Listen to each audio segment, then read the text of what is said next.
नमस्ते everyone, I am starting a new series of Delhi भ्रमण। वैसे आपने दिल्ली भ्रमण तो बहुत देखे होंगे, लेकिन मैं इस सीरीज़ में आपको दिखाने वाली हूँ कुछ थोड़ा सा हटकर। मैं दिखाने वाली हूँ दिल्ली के असली कलर्स। मैं दिखाने वाली हूँ दिल्ली की रिच हिस्ट्री और सारे आइकॉनिक प्लेसेस जो दिल्ली को दिल्ली बनाते हैं। तो मेरे साथ चलिए इस सीरीज़ में बने रहिए।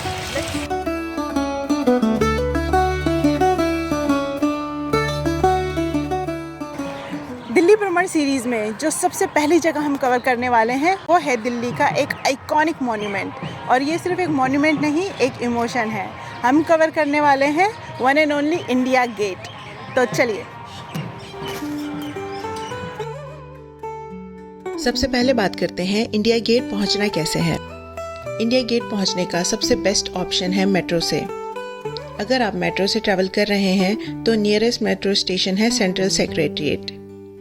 यहाँ से आप टुक टुक या ई रिक्शा कर सकते हैं जो सिर्फ 5 से 10 मिनट में आपको इंडिया गेट पहुँचा देते हैं। नेक्स्ट ऑप्शन है दिल्ली ट्रांसपोर्ट की बसेस जो यहाँ इजीली अवेलेबल हैं और यहाँ का नियरेस्ट बस स्टैंड भी इंडिया गेट ही है। अगर आप अपनी कार या कैब से आ रहे हैं तो यहाँ पर पेड पार्किंग की फैसिलिटी अवेलेबल है, लेकिन वीकेंड पर यहाँ काफ़ी क्राउड रहता है, इसलिए आप प्लान करके आए कि मॉर्निंग में या आफ्टरनून तक आप यहाँ पहुँच जाएं। पार्किंग का चार्ज 40 रुपीज़ पर आवर है। हम अपनी कार से यहाँ पर आए हैं तो हमें 40 रुपीज़ पर आवर के हिसाब से यहाँ पर पे करना पड़ेगा पार्किंग का। तो हम पहुंच चुके हैं इंडिया गेट में और अभी समय 1 बजे का हो रखा है और अभी ज़्यादा क्राउड नहीं है यहाँ पर, तो आराम से पार्किंग में भी स्पेस अवेलेबल है। और अभी इस टाइम पे अगर पीछे देखें, अगर आपको दिख रहा होगा तो बच्चे स्कूल के आ रखे हैं और काफ़ी मतलब लाइवली माहौल हो रखा है इंडिया गेट में। अभी से इतना क्राउड है, दिन में शाम को तो और ज़्यादा हो जाएगा, बट अच्छा लग रहा है यहाँ पे पहुँच के। और बहुत ज़्यादा क्राउड भी नहीं है, जितना एक्सपेक्ट किया था उतना नहीं है। पार्किंग में भी काफ़ी अच्छा स्पेस मिल गया है। If you are coming by your own car you can come in the afternoon and you will get lot of space for your vehicle. India Gate के आसपास आपको काफ़ी फूड स्टॉल्स मिलेंगे। आइसक्रीम, चाट, भेलपुरी और दिल्ली के टिपिकल गोलगप्पे यहाँ काफ़ी फेमस हैं। अगर आप प्रॉपर डाइनिंग चाहते हैं तो कनॉट प्लेस सिर्फ 10 से 15 मिनट दूर है। वहाँ आपको हर तरह के कुजीन्स मिलेंगे, नॉर्थ इंडियन, मुगलई, चाइनीज़ और कॉन्टिनेंटल। ऑल्दो यहाँ पर फूड के काफ़ी ऑप्शंस अवेलेबल हैं, पर हम यहाँ पूरा दिन स्पेंड करने आए हैं तो हम अपने साथ छोले और पराठे लाए हैं जो कि हमने बाहर से ही खरीदे थे। और यहाँ के लश ग्रीनरी के बीच बैठकर फैमिली के साथ लंच एंजॉय नहीं किया तो क्या किया। यहाँ आपको क्लीन और वेल मेंटेन रेस्ट रूम मिलेंगे। विमेन और मेन के लिए अलग अलग टॉयलेट्स अवेलेबल हैं और इंडिया गेट पर ड्रिंकिंग वाटर फैसिलिटी भी अवेलेबल है। अगर आपको थोड़ा रिलैक्स करना हो तो यहाँ काफ़ी बेंचेस और लॉन्स हैं जहाँ आप कंफर्टेबली बैठ सकते हैं। यहाँ पर सिक्योरिटी भी काफ़ी टाइट है। यहाँ CRPF और दिल्ली पुलिस के ऑफिसर हमेशा प्रेजेंट रहते हैं। यहाँ पर व्हील चेयर्स फैसिलिटीज़ भी अवेलेबल हैं और रैम्प्स हैं जो डिफरेंटली एबल्ड इंडिविजुअल्स के लिए कन्वीनियंट है। इंडिया गेट के आसपास 2 मेजर अंडरपास हैं जो विजिटर्स के लिए इजी और सेफ एक्सेस प्रोवाइड करते हैं, कर्तव्य पथ अंडरपास और सी हैग्जन अंडरपास। इंडिया गेट के आसपास का एरिया एक टूरिस्ट हब होने की वजह से काफ़ी बिजी रहता है और ट्रैफिक कंजेशन एक मेजर इशू था। अंडरपास बनाने का एक मेन गोल ये था कि पेडेस्ट्रियन के लिए एक सेफ और अनइंटरप्टेड पाथवे प्रोवाइड किया जा सके और व्हीकल के लिए स्मूथ ट्रैफिक फ्लो बनाए रखा जा सके। अब हम कर्तव्य पथ के अंडरपास के थ्रू इंडिया गेट के बिल्कुल सामने पहुंच चुके हैं। इंडिया गेट सिर्फ एक सैंडस्टोन का आर्क नहीं, बल्कि भारत के इतिहास, शहीदों की कुर्बानी और देश की एकता का प्रतीक है। यह मॉन्यूमेंट हर विजिटर को एक इमोशनल, हिस्टोरिकल और आर्किटेक्चरल एक्सपीरियंस देता है। इंडिया गेट का कंस्ट्रक्शन 10 सालों में पूरा हुआ था। 1921 में ये बनना स्टार्ट हुआ था और 1931 में कंप्लीट हुआ। इसका design legendary British architect sir Edwin Lutyens ने बनाया था। इंडिया गेट का डिज़ाइन पेरिस के आर्क डी ट्रियोम्फ से इंस्पायर्ड है, जो एक वर्ल्ड फेमस वॉर मेमोरियल है। ये मॉन्यूमेंट उन इंडियन सोल्जर्स को डेडिकेट किया गया है जो वर्ल्ड वॉर 1 और थर्ड एंग्लो अफगान वॉर के दौरान ब्रिटिश इंडियन आर्मी का हिस्सा थे और देश के लिए शहीद हुए। इंडिया गेट की ऊंचाई 42 मीटर्स है और ये भारत के सबसे ग्रैंड वॉर मेमोरियल में से एक है। गेट पर वर्ल्ड वॉर 1 और एंग्लो अफगान वॉर के शहीद जवानों के नाम कार्व्ड हैं, जिनका टोटल नंबर है 13,516। ऊपर की तरफ लैटिन और इंग्लिश इंस्क्रिप्शन है जो सोल्जर्स की ब्रेवरी और उनके कंट्रीब्यूशन को हाईलाइट करते हैं। 1971 इंडो पाक वॉर के बाद इंडिया गेट के नीचे अमर जवान ज्योति का एक फ्लेम ऐड किया गया था। ये फ्लेम एक सोल्जर की राइफल और उसके हेलमेट के साथ एक ट्रिब्यूट के रूप में जलता रहता था। 2022 में अमर जवान ज्योति को नेशनल वॉर मेमोरियल में शिफ्ट कर दिया गया, जो यहाँ से लगभग 400 मीटर की दूरी पर है।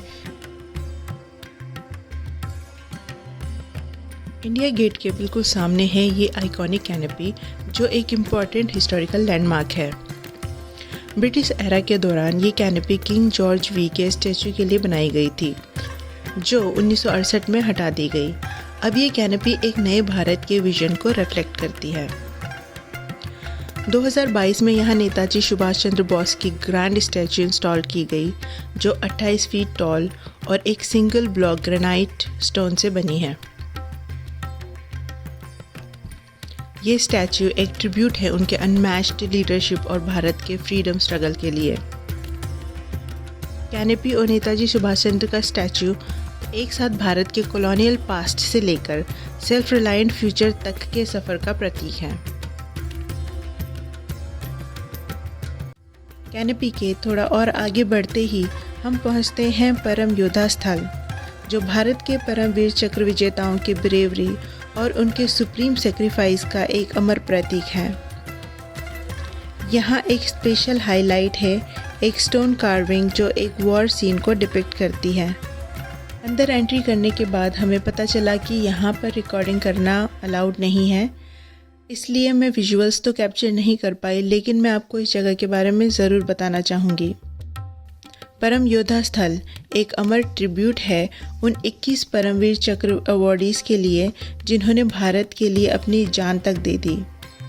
यहाँ उनकी ब्रॉन्ज स्टैच्यूज़ लगे हैं, जिनमें से हर एक की कहानी और उनका ब्रेवरी का मोमेंट डिटेल में एक्सप्लेन किया गया है। इतना घूमने के बाद हम बहुत थक गए, तो हमने सोचा थोड़ा सा चाय पी जाए और पेटीज़ खाए जाए, ताकि थोड़ी एनर्जी आए हमारे शरीर में। और चाय पेटीज़ खाने के बाद हम फिर निकल जाएंगे थोड़ा और एक्सप्लोर करने के लिए ये जगह। मम्मी, आपको इंडिया गेट में आके कैसा लग रहा है आज? अच्छा लगा। क्या आपने देखा? यहाँ पे तो बहुत कुछ है। यहाँ पे आज स्टॉल भी लगे हुए हैं, बहुत भीड़ भाड़ है। बहुत भीड़ लगी हुई है, स्टॉल लगे हुए हैं। अच्छा। और यहाँ अंदर गए हम गार्डन में, वहाँ गुलाब है। बहुत अच्छा लगा घूमने में। अच्छा, तो अभी आप और घूमोगे? हाँ, अभी तो हमने राष्ट्रपति भवन जाना है। अंदर बहुत सारी चीज़ें हैं, वो देखना है। अच्छा। इंडिया गेट के चारों तरफ एक्सपेंसिव ग्रीन लॉन्स हैं, जो हर तरफ से शांति और सुकून का एहसास दिलाते हैं। यहाँ के सराउंडिंग्स में फाउंटेन्स भी स्ट्रैटेजिकली प्लेस्ड हैं, जो ग्रीनरी को कॉम्प्लीमेंट करते हैं।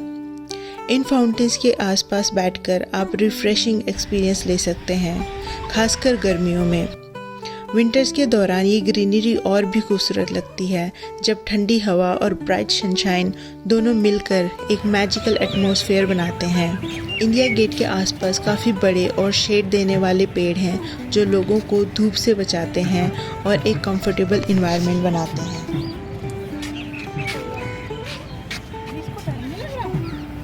देखिए कब्बे को करियो। ओए उड़ा दिया।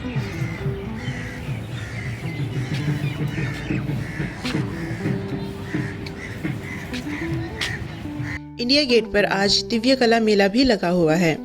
दिव्य कला मेला एक यूनिक इवेंट है जो दिव्यांगजन के टैलेंट और क्राफ्ट्समैनशिप स्किल्स को सेलिब्रेट करता है।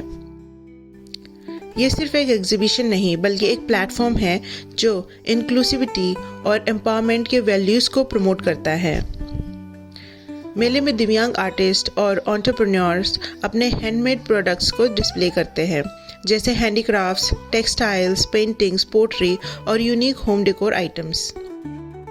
ये प्रोडक्ट्स उनकी क्रिएटिविटी और डिटर्मिनेशन का प्रतीक हैं जो हर विजिटर्स को इंस्पायर करते हैं।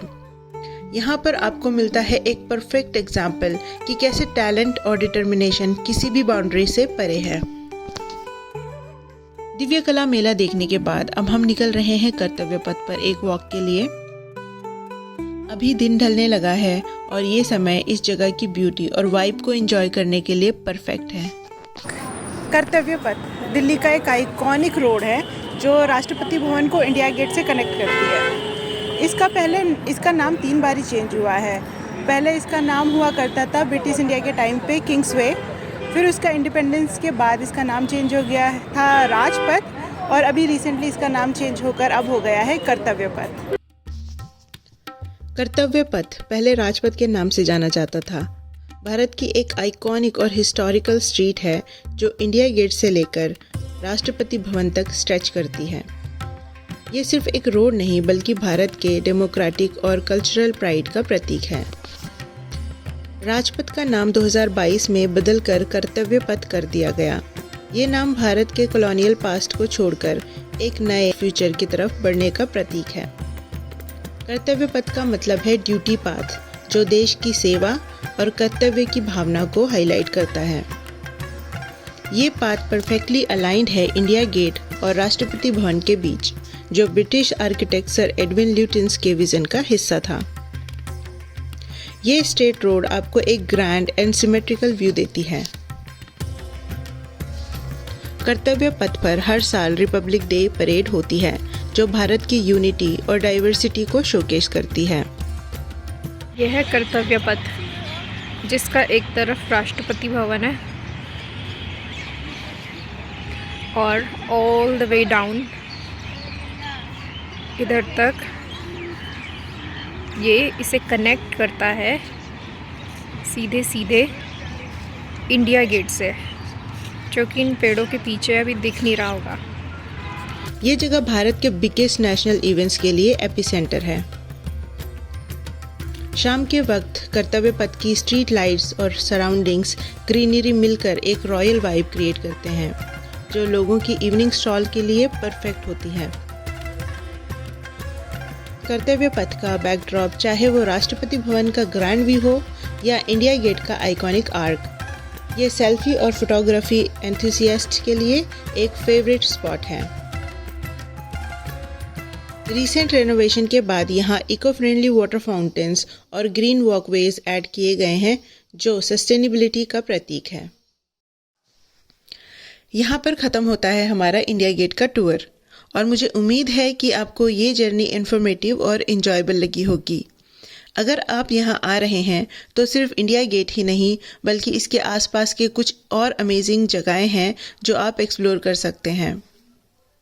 इसके नियर बाय हैं national war memorial, children's park, Rashtrapati Bhavan, national gallery of modern art, Jantar Mantar, Connaught Place, Purana Qila और नेशनल जूलॉजिकल पार्क। तो ये था हमारा इंडिया गेट का सफ़र, इसकी history and everything about India Gate. तो अब ये वीडियो हम यहीं पर समाप्त करते हैं और आपसे हम मिलेंगे नेक्स्ट वीडियो में इस सीरीज़ के नेक्स्ट प्लेस के साथ में। आई होप आपको वीडियो पसंद आई होगी। अगर आई है तो प्लीज़ लाइक कीजिए, शेयर कीजिए और सब्सक्राइब कीजिए।